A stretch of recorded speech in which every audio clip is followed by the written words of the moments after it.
থাকেন খুব সুখী মানুষ মনে হয়, আসলে সুখী মানুষ না। আমার ঘুমটা ঠিক মতো হয়, আর হচ্ছে গিয়ে ধরেন সুখ নষ্ট করে হচ্ছে গিয়ে আপনার লোভ আর ভয়, এই দুইটা আমার মধ্যে খুবই কম। এই জন্য হচ্ছে গিয়ে যতটুকু কম ততটুকু আমি বেশি সুখী। এই জন্য আর আমি আসলে খুব বেশি জীবন নিয়ে অত চিন্তা করি না। আমার কাছে মনে হয় যে যেগুলো করা দরকার এগুলো আমি করে যাচ্ছি, এই জন্য একটা আমার মনের মধ্যে একটা শান্তি সবসময়। এছাড়া আমরা একটা জিনিস দেখতে পাই যে আপনি প্রকাশ্যে বাজেট আসলে প্রকাশ করে ফেলেন, সেটা সামাজিক যোগাযোগ মাধ্যম হোক যেখানেই হোক। তো সে যে আপনি বাজেটটা আসলে বলে ফেলেন, এটার আসলে কারণটা কি, উদ্দেশ্যটা কি? না, কারণ হচ্ছে কি মানুষ জানবে না, জানার অধিকার তো আছে। তো জানার অধিকার যদি আপনি মানেন, স্বীকার করেন, তাহলে আপনি কি পান না পান এটা তো বলার দায়িত্ব আপনার আছে। তা আমি এমপি হিসাবে আমাকে এত ভোট দিয়ে মানুষ আনছে, আর সোশ্যাল মিডিয়াতে আমি আগে যে সব কথা বলে আসছি, এটা হচ্ছে কি এমপি নির্বাচনে, সুতরাং আমার কাজকর্ম তো ডিফারেন্ট করবে। আর আরেকটা বিষয় হচ্ছে কি বাজেট যদি আমি নিজে কাটসাট করার ইচ্ছা না থাকে, তাহলে আপনার টাকা আপনাকে আমি হিসাব দিব না, বললে অসুবিধা কি? আপনি এই টেবুগুলো তো ভাঙতে হবে, কারণ কোনো জিনিস লুকানোর বিষয়টাই হচ্ছে কি এখানে মাইরা দেওয়ার চিন্তা। আমি এটা পার্সোনালি বিশ্বাস করি। আমার বাজেট তো আমার বাপের টাকা না, এটা আমি এমপি হিসাবে কি এটা আমার টাকা, বা আমার বাপকে উত্তরাধিকার হিসেবে রেখে গেছে, তাও তো না। আমি তো চাই আমার বাপ যেটা রেখে দিয়েছে এইটাও মানুষ জানো। আর এটা তো রাষ্ট্রের টাকা, রাষ্ট্রের প্রতিটা পেনি, প্রতিটা আমি পয়সা আমার কাছে হিসাব দেওয়া লাগবে। এটাই আমার দেখেন বাংলাদেশটা কত নিচে নেমে গেছে, যে রাষ্ট্রের টাকা আমি একটু হিসাব দিছি যে এইটা আমি পাইছি, এই জন্যই মানুষ অথচ এটা তো আমার স্বাভাবিক দায়িত্ব। আমি তো প্রশংসা করার জন্য তো 16 তলা উপর থেকে যদি লাভ দিতাম তাহলে কথা ছিল যে দেশের জন্য আমি লাভ দিছি, লাভ তো দেই নাই, শুধু আমি কয় টাকা আসে এটা বলছি। তাতেই আপনারা মাইক টেক নিয়ে আসছেন যে এর মানে হচ্ছে কেউ না বলার কারণে এটার ডিমান্ড এত বেড়ে গেছে। আমি তো জন্মগতভাবে একটা মানুষ, সে আশা করে বা অন্যরা আশা করে সে সৎ হবে, কিন্তু আমাদের অসৎ লোকের সংখ্যা এত বেশি। কোনো একজন সৎ হইলে আমরা 15 টাকা রিক্সা ভাড়াতে দেখতে যাই যে ভাই এলাকায় একটা সৎ লোক পাওয়া গেছে, এই জন্যই আর কি বিষয়টা। এই যে আপনি আপনার সরলতার সাইড থেকে আসলে এই কথাগুলো বলছেন, কিন্তু আপনার কাছে কখনো কি মনে হয় না যে আপনার এই স্বচ্ছতা মানুষের অস্বস্তির কারণ হয়ে গেল? মানুষ না, অমানুষের।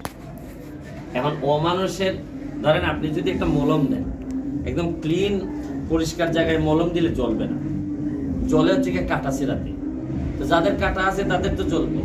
আর আমার কাছে মলম হিসাবে থাকা, যতদিন এক্সপায়ারি ডেট না হয় ততদিন পর্যন্ত এই মলম আমি দিব, আর যখন এক্সপায়ারি ডেট শেষ হয়ে যাবে তখন শেষ, আর একটা নতুন মলম হয়তো জন্ম নেবে।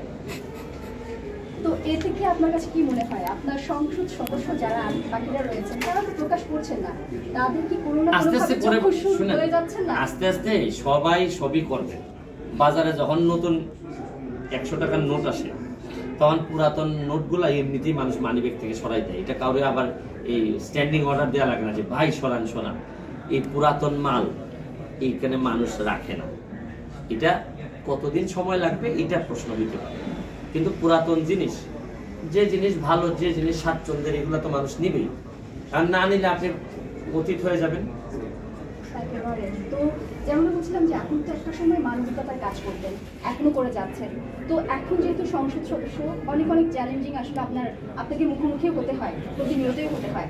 তো কি মনে হয় যে এমন কোনো চ্যালেঞ্জ হতে হয়েছে কিনা যেটা মানবিক কাজ করার সময় কখনো চিন্তাতেও আসে না? আপনি every achievement comes with responsibility. আমি এখন সরকারেরই অংশ বা রাষ্ট্রের একটা অংশের জায়গায় আছি। আমাকে তো শুধু মানবিকতা দেখলেই হচ্ছে না, আমাকে সব জিনিস দেখতে হচ্ছে, স্ট্রাকচার বা প্রশাসনের সাথে কিভাবে ডিল করব। আর এইভাবে অনেক জিনিস প্রতিদিনই আমি চ্যালেঞ্জের মুখে আছি।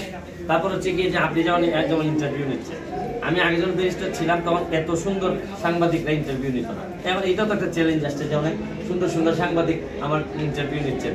তো প্রতিটা ক্ষেত্রেই আমি চ্যালেঞ্জের মুখোমুখি হইতেছি। তবে আমার কেন জানি মনে হইতেছে যে আমি এটা খুব ফিল করতেছি, আমার ভালো লাগতেছে, অসুবিধা নেই। সম্প্রতি আপনি যেহেতু মানবিক কাজ করছেন, সম্প্রতি কিন্তু নির্জন সমাদারকে নিয়ে কিন্তু একটা কথা উঠেছে।